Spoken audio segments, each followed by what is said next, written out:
I'm Jono, and this video we're going to do some advanced drum programming using Logic's step sequencer.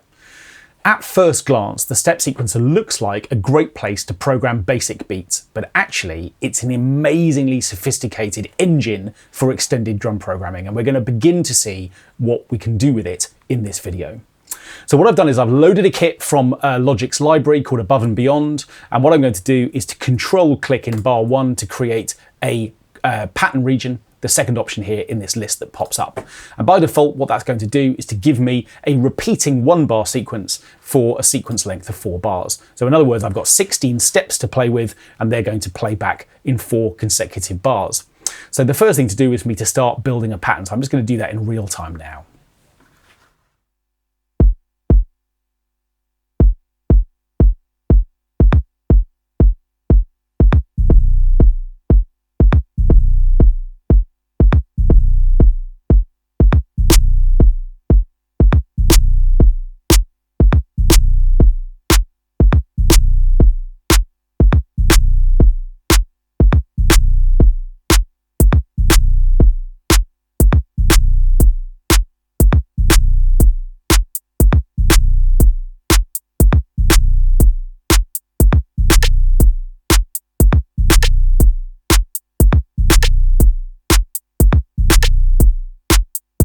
So I've got this kind of pretty, even though it's 120 beats per minute, this quite sparse groove, and you can see that this is a sort of nice place for us to start in terms of understanding exactly what we can do with programming. Now, so far, so straightforward. I've got a groove that's playing, and I've programmed these steps, and you can see that because I've got the steps on-off light selected here, what that allows me to do is to do exactly what I've done, which is to go through and create steps wherever I want them.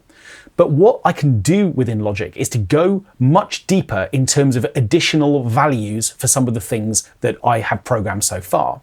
So for instance, what if I wanted to create some velocity variation? Well, to do that, let's just create a slightly busier hi-hat pattern. Let's go to sort of 8th notes here. So what I've got is this running repeated sequence of 8th notes for the hi-hat. And let's suppose what I wanted to do was to create velocity offsets. So the ones that happen on the beat are loud, and the ones that happen in between are less loud. Okay, so if I click on velocity, what we'll see straight away is that the display updates, and for every single step that's been programmed, I can see this line that's running across it. And because the hi-hats are currently selected, I can actually see the value that's being assigned to each one. Currently, each one is 100 units of velocity out of 127. So if I want variation, I can simply click on the ones that I want to change, and I can drag them down to whichever velocities I want them to be. And now the offbeats are going to be quieter.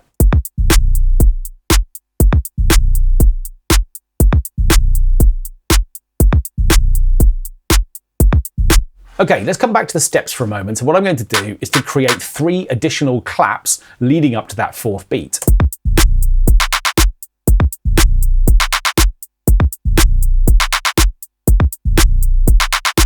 Now this would be a great opportunity for me to vary velocity, because of course, like that, they sound amazingly sort of machine gunny and repeating. It's much more interesting, I think, to have those ones be much quieter.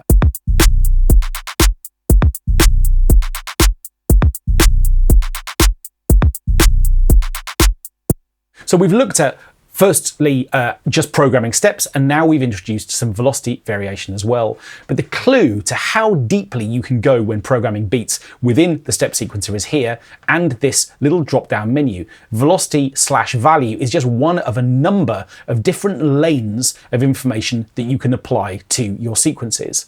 So let's have a look at some of the others as well. Let's suppose what I want to do is to gate some of the individual sounds here. What does that mean? Well, what this allows me to do is to kind of choke playback of these sounds. Gating means making a sound shorter. If we use a noise gate on a sound, effectively what happens is only the loud portion of that sound is allowed to be heard before the sound is chopped or gated. And what we can do is to apply gating to individual hits too. Let's apply some of this to our kick drum right up at the top of our sequence. What I'm going to do is to let this one be a nice loud long sound. I'm going to choke the second one down to 37% of its length. I'm going to make the next one 50%, and then the last one can be super short. And we should hear this really clearly if I solo just this part.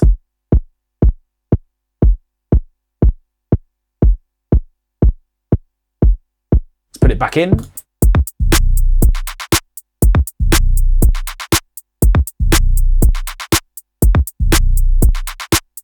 Okay, I'm enjoying that. I'm going to make these a little bit more generous, but I quite like the fact that there's a gate change on these later hits, and only the sort of first one is at its full volume. So what we've got there is the opportunity to gate sounds. Now, what we can also do is to tie sounds. Now, this is going to be much more applicable when you've got sounds which have a sustain portion. All of the sounds within my drum programming parts that I've got playing back from Drum Machine Designer are effectively short one-shot samples. So in this particular context, tying a sound isn't going to work. What it allows me to do is to have an individual note last across a few steps. So in other words, if this sound had a sustain portion, what it will allow me to do is to create a note that then hangs around. Now, that's going to be much more useful if you're programming melodic patterns. So we're going to skip past tie at the moment, but that's how you can work with it if you're working with melodic patterns instead. To get rid of a tie, simply just click on the first step where that tie existed and it will go back to that particular point.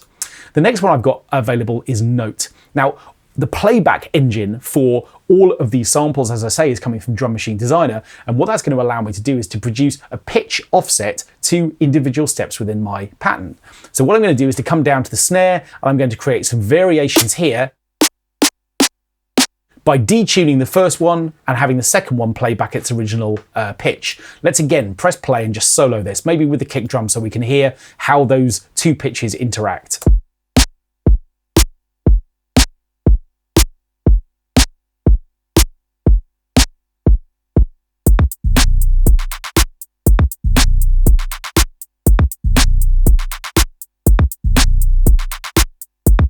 And that actually might be quite a nice way to slightly de-emphasize some of these hi-hats as well. What I could do would be to just detune a couple of these just to keep this pattern ticking over in a way that's just different each time.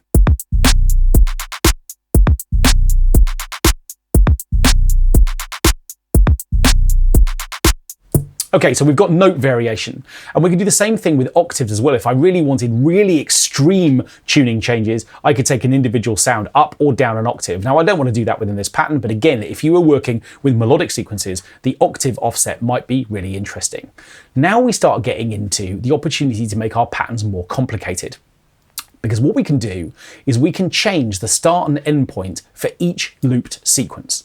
Effectively, think about the step sequencer as being 8 separate lanes, or lanes for every single instrument, that start at step number 1 and finish at step number 16. Well, what we can do here by selecting the loop start and end is to effectively say, well, I don't want to use all 16 steps. I want to start later and maybe finish earlier. And what that's going to mean is that each lane is actually a different length, and therefore the pattern is about to become more sophisticated. Let's take our little clap sound here, and what I'm going to do is I'm going to start it in beat 2. What that basically means is that its sequence is going to be 12 steps long rather than 16, and that means that every time it goes back to the beginning, it's losing a beat out of the sequence overall.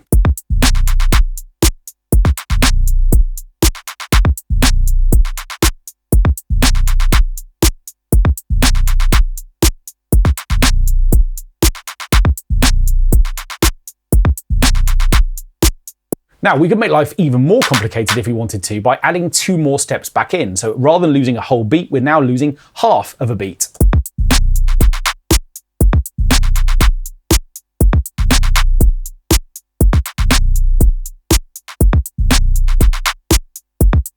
Now, this works really nicely if we come back to our steps sequence overall, if we start thinking about other ways of varying playback as well.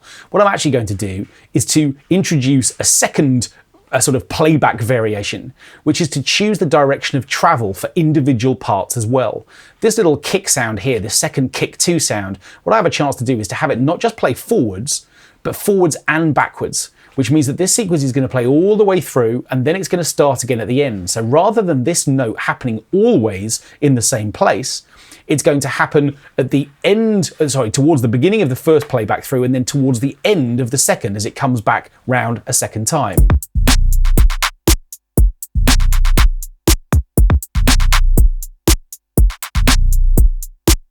Now, if we apply the same logic to this part that we've made shorter by coming into this clap sound and also varying the direction of its travel, we're going to get even more variation.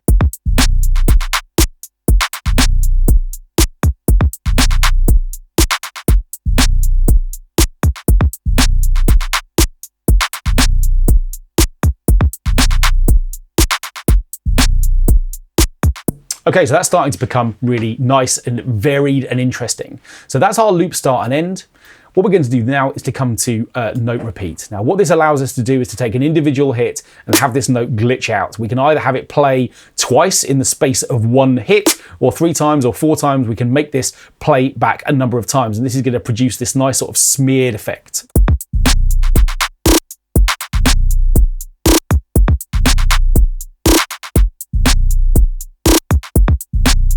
Now remember, if that's feeling a little bit hot, too loud, obviously we could change the amount of playback speed, so we could take it down to 2 split in half or into thirds rather than 4, but equally we can combine this with velocity. We could come back up to velocity and say, well, I like this kind of smeared effect, I just don't want it to be as loud.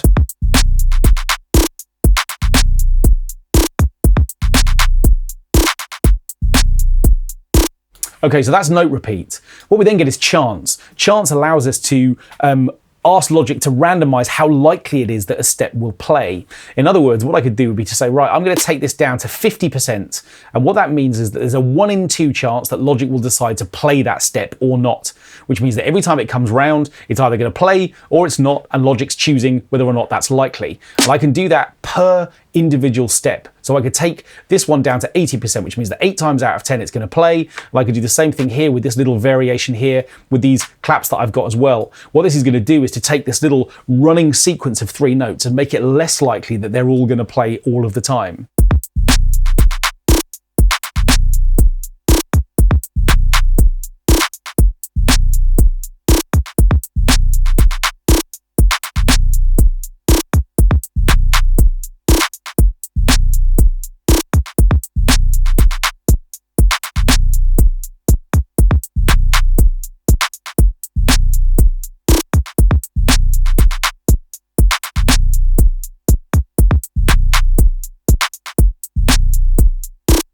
Now, it's really interesting how it becomes more sophisticated as we start to vary up these different parameters. So that's our chance lane. Now what we've got next is start offset. Now this is effectively kind of like our opportunity to make this pattern a little bit more wonky, because what it's going to do is it's going to offset the beginning of each individual hit. In other words, is it going to play bang in time as it is right now, or is it going to start a little bit late if I add a positive value to this, or early if I add a negative value? In other words, you can sort of see the note sliding in and out of its frame behind it. So what I could do would be to say, right, I want to slightly smear this second beat here. So I'm going to have this sort of snare sound start a bit late, and maybe this clap can start a little bit early.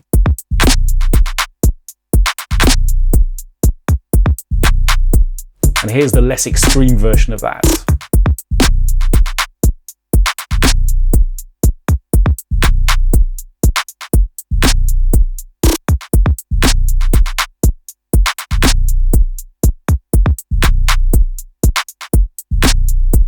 And that's working really nicely, particularly bearing in mind there's also a sort of chance offset parameter on that. So sometimes that hit isn't even happening. And when it does, it's late. So we've got a chance there with this start offset to just create offsets to how these samples actually begin. So the next lane is step rate. Now this is really interesting in terms of how we can begin to have more variation come into our patterns. By default, every single step within our sequence is the same length. It's a 16th note. But what we can do here is to ask each step within our sequence to be a different length. In other words, we could ask the first step to be an 8th note. And what that would mean is that, of course, all of the subsequent 16th notes were set back or delayed by a 16th note. We've added one into the rhythm. Now, the same thing's true if we add a quarter note. It's just that we're then asking all of the subsequent steps to hang around even longer before they then start to move through. And we could do this per lane, per step, wherever we like, not just on steps where there are notes, but in the gaps as well. So let's suppose, for instance, let's have a look at our hi-hat pattern. If we were to take this first step and say that on the second step we wanted this individual little step within the sequence to last for an 8th note rather than a 16th, effectively this next one is going to be a 16th late, because this one is hanging around for twice the length of the time that it should.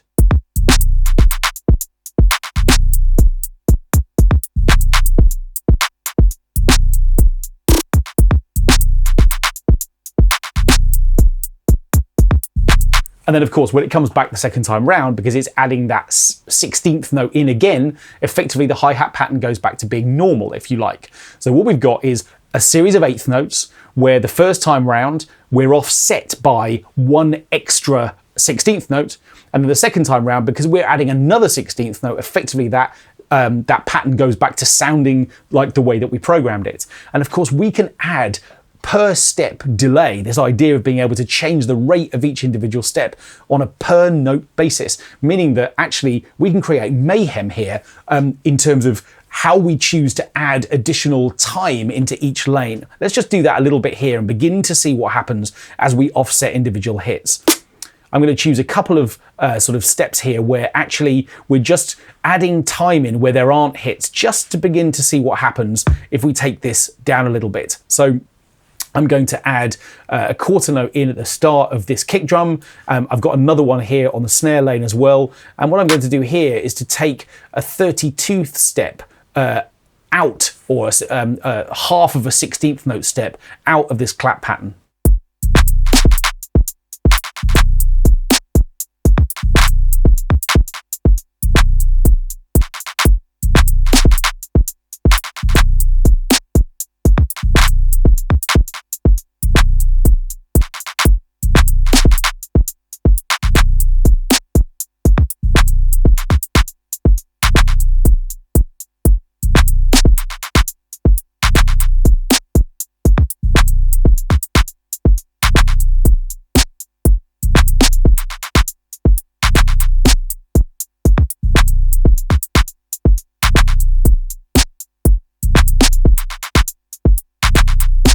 So now remember, we've got varying directions of travel, we've got varying step rates on a sort of per sound basis, and as a result, our 1 bar loop is no longer 1 bar at all. Effectively, what it's doing is it's creating this undulating, rolling set of offsets and parameter changes, which means that every time a new bar line comes along, actually our beat is different. And we're not done yet either. So step rate is here, and then lastly, we've got skip. And what skip does is to allow you just to say, you know what, I want to miss this step out altogether. And what you could do would be to introduce these everywhere if you wanted to. So what this will allow you to do is to either skip an actual note that's programmed to play, or you can skip a gap. So in other words, effectively, you're just asking Logic to miss out a couple of steps here and there.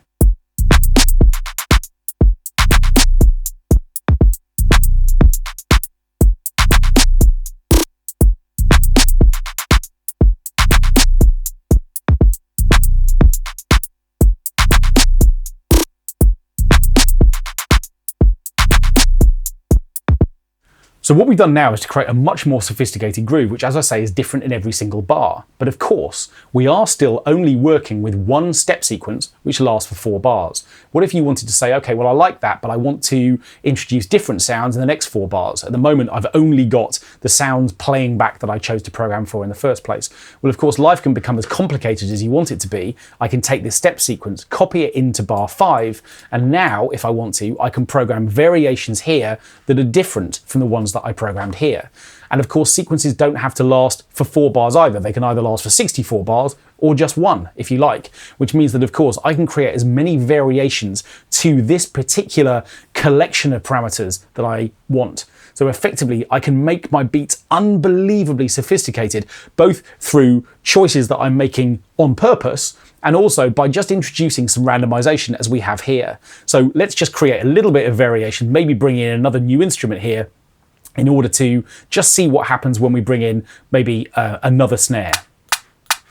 In fact, actually, at the moment, I'm adding skip steps. Let's go back to just adding actual steps here. And what I'm going to do is to change the direction of travel on this. And what I'm also going to do is just bring in the loop start and end points. I'm going to vary this as well for this new sound. So when we get to this particular new sequence in bar 5, the one that we programmed to start with, where we can see that this snare is absent, this snare will be introduced, and it's going to do different things each time because its sequence isn't the same length as the other notes within this pattern.